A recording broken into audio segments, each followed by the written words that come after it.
Hi everybody. I thought I'd give you a little overview of Digital Design 1, see what you can learn about in this course. Basically we're going to teach you how to do basic digital design component development. The course is developed in two separate parts. One is called combinatorics, or combinational logic.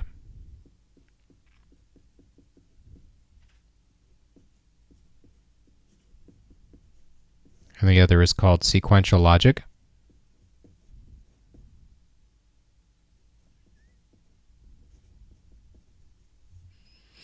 In combinational logic, what we like to do is talk about things that can be done in 3-gate delays. In sequential logic, what we like to do is talk about things that allow us to create what are so-called finite state machines. The 3-gate delay logic